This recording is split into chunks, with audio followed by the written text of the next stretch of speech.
Hello everyone, welcome to study smart with Suman. I am Suman Yadav. आज हम respiratory system का second lecture पढ़ेंगे। First lecture हम पहले ही कवर कर चुके हैं। अगर आपने वो वीडियो नहीं देखा है तो डिस्क्रिप्शन में उसका लिंक दिया है, आप जाके देख सकते हैं। नर्वस सिस्टम भी हम ख़त्म कर चुके हैं, उसका भी लिंक आपको डिस्क्रिप्शन बॉक्स में मिल जाएगा। तो स्टार्ट करते हैं सेकेंड लेक्चर। आपकी एनसीईआरटी में इस चैप्टर का नाम दे रखा है breathing and gaseous exchange. Okay, breathing मतलब कि इंस्पायरेशन एक्सपायरेशन, मतलब कि सांस लेना सांस छोड़ना। इस पूरी प्रोसेस में जो भी आपके ऑर्गन्स इन्वॉल्व होते हैं, जैसा भी आपका पूरा सिस्टम होता है, इसी के बारे में हम पढ़ते हैं इसमें। ठीक है, तो सबसे आपका मेन ऑर्गन ब्रीदिंग में कौन सा होता है? लंग्स होता है। लंग्स के आपके क्या होते हैं? पेयर में होते हैं, 2 लंग्स होते हैं आपके।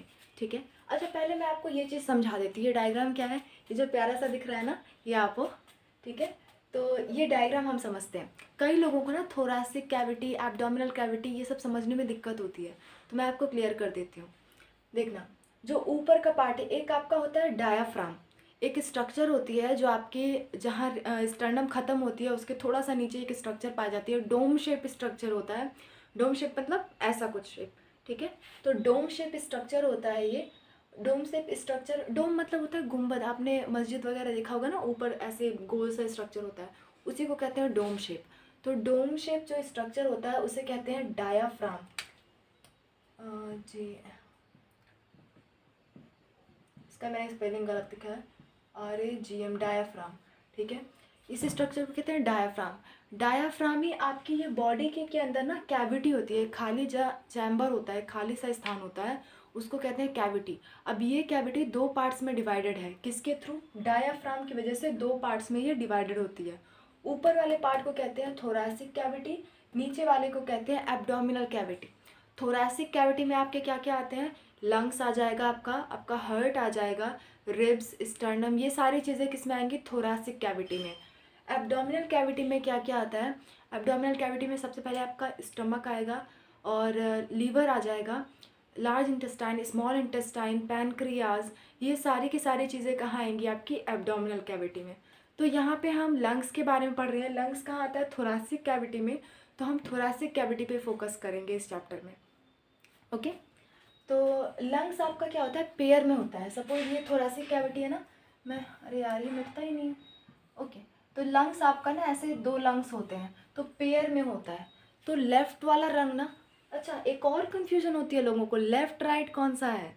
तो आपके सामने जो फिगर है, अगर वो वर्टिब्रेट है, मैं आपको बता दूं, अगर वो वर्टिब्रेट है, वर्टिब्रेट है, ठीक है, वर्टिब्रेट आप जानते हो क्लासिफिकेशन, जब आप पढ़ोगे एनिमल किंगडम वाला तो आप वर्टिब्रेट पढ़ोगे। वर्टिब्रेट मतलब जिसमें रीढ़ की हड्डी यानी कि वर्टिब्रा पाई जाए, उनको वर्टिब्रेट्स कहते हैं। तो वर्टिब्रेट्स में आपके जो भी हैं, ये मैमल्स हो गया, बर्ड्स हो गए, रेप्टाइल्स हो गया, एम्फीबिया, ये सारे के सारे आपके वर्टिब्रेट्स में आते हैं।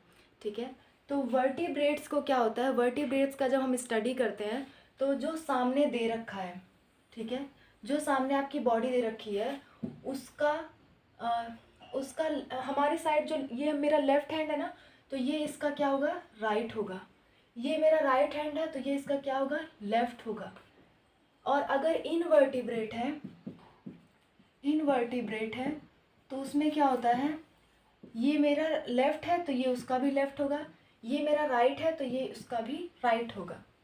बात समझ में आ रही है? ऐसा क्यों होता है? क्योंकि जब वर्टिब्रेट को आप डाइसेक्ट करते हो ना, वर्टिब्रेट का में क्या होता है, आपकी जो नर्व कॉर्ड होती है, आपकी स्पाइनल कॉर्ड होती है, जो भी आपका नर्वस सिस्टम होता है, वो डोर्सल साइड में, पीठ की तरफ होता है आपका। तो कभी भी ऑपरेशन करते वक्त या डाइसेक्ट करते वक्त कभी भी नर्वस सिस्टम को डैमेज हम नहीं करते हैं, नहीं तो ऑर्गेनिज्म की डेथ हो सकती है। ठीक है, तो नर्वस सिस्टम को डैमेज ना करने के लिए वर्टिब्रेट को हम फ्रंट साइड से डाइसेक्ट करते हैं। कभी भी ऑपरेशन होता है, कभी भी पीठ की तरफ से नहीं होता जब तक वो नर्वस सिस्टम का ऑपरेशन ना हो। हर ऑपरेशन क्या होता है? फ्रंट साइड से होता है, आपके वेंट्रल साइड से होता है।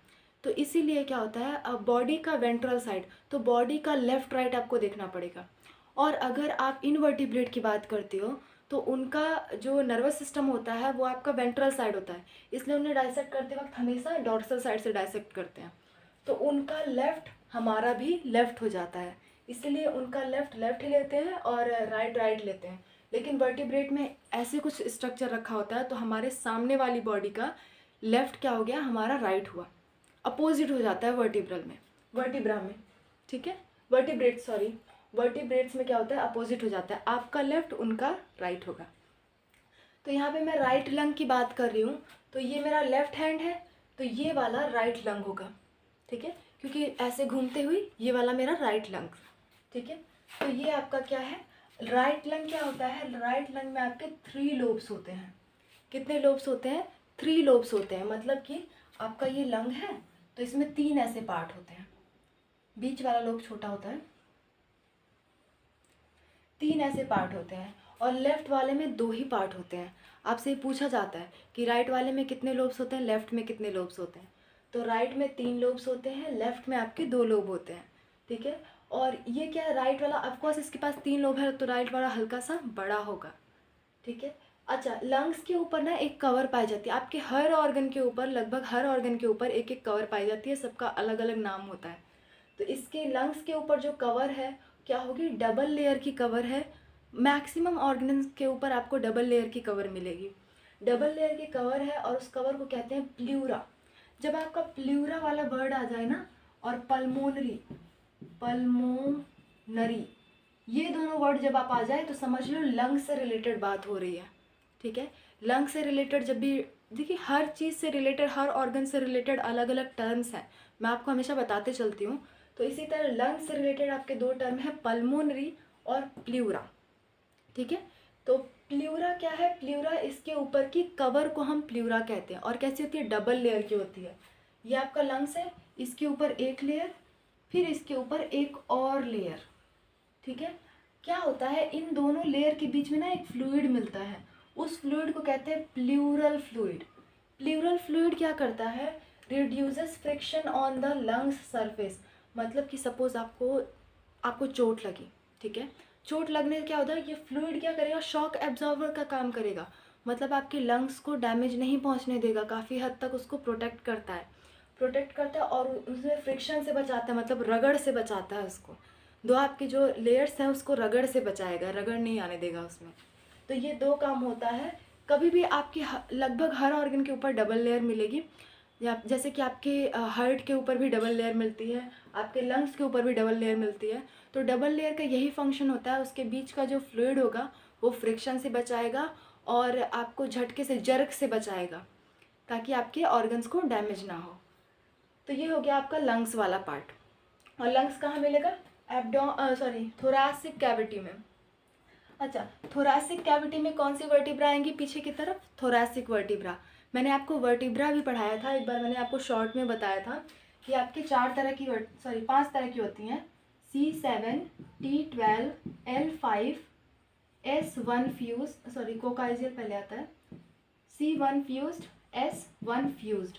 फ्यूज्ड का मतलब पहले ये बचपन में एक से ज़्यादा होते थे, लेकिन अब मिल करके एक बन गए, ठीक है। अच्छा, ये मेनली हमारा काम इन तीनों से है।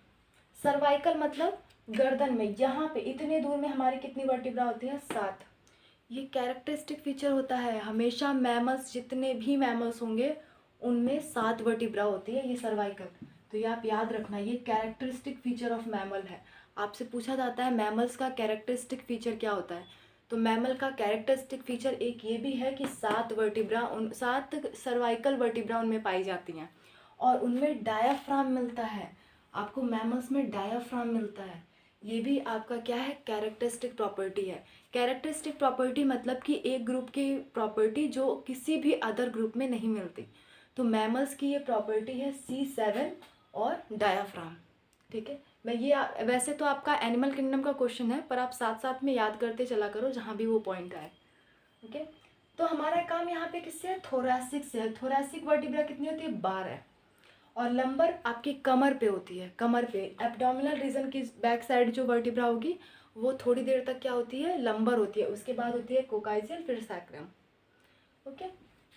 तो यहाँ पे हमारा काम है थोरैसिक से, थोरैसिक से हमारा काम है। हम इसको रिब केज में, मैं आपको फिर से इससे बता रही हूँ। पहले हम गलेट और ग्लॉटिस देख लेते हैं।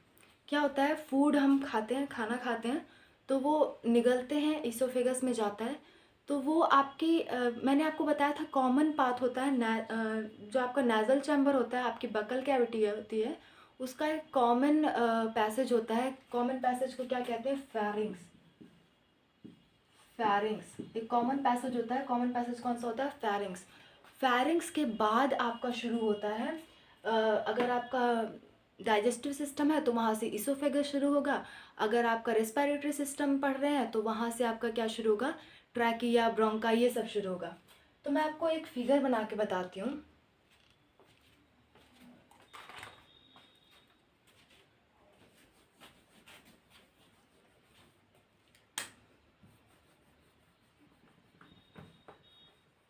देखना, ये आपका माउथ है, ठीक है, मैंने साइड से आपको दिखा रखा है। ये आपका माउथ है, यहाँ पे आपका माउथ है, ये आपकी बकल कैविटी है, ऊपर वाली आपकी नेजल कैविटी है। ये कॉमन रीजन है, यहाँ पे आके दोनों ज्वाइन करती हैं, इस रीजन को कहते हैं फेरिंग्स। फेरिंग्स, ठीक है। इसके बाद यहाँ से एक पाइप ऐसे जाती है जो आपकी स्टमक को जाएगा, हाँ आपके स्टमक को जाएगा, और एक पाइप जाता है जो आपके लंग्स तक जाएगा, जो आपके लंग्स तक जाएगा। ये छोटे छोटे मैंने लंग्स बना दिए हैं, ये आपका क्या है? स्टमक है, स्टमक है। तो आगे वाली, आगे के साइड जो पाइप होती है वो होती है आपकी गलट, आई थिंक गलट होती है वो आपकी, आगे की तरफ आपकी गलट होती है, पीछे की साइड आपकी ग्लॉटिस होती है। ग्लॉटिस मतलब कि विंड पाइप, जिससे आप सांस लेते हो, हवा अंदर जाती है ना, आपके ऑक्सीजन अंदर जाता है, CO2 बाहर आता है, तो एक पाइप के थ्रू तो लंग में जा रहा है, तो उस पाइप को कहते हैं ग्लॉटिस या फिर विंड पाइप। और गलट मतलब कि फूड पाइप, ठीक है।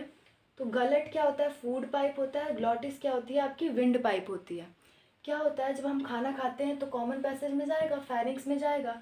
अब यहाँ से वो ग्लॉटिस में जाएगा या गलट में जाएगा, ये डिसाइड करना होता है। डिसाइड क्या करना होता है? ग्लॉटिस में जाना है उसको, लेकिन क्या होता है गलती से वो गलट में जाना होता है उसको, फूड को, लेकिन क्या होता है गलती से अगर ग्लॉटिस में चला गया तो हमें मतलब हिचकियाँ आनी शुरू हो जाती हैं, ये सब प्रोसेस होने शुरू हो जाती हैं और हमें नुकसान करेगा।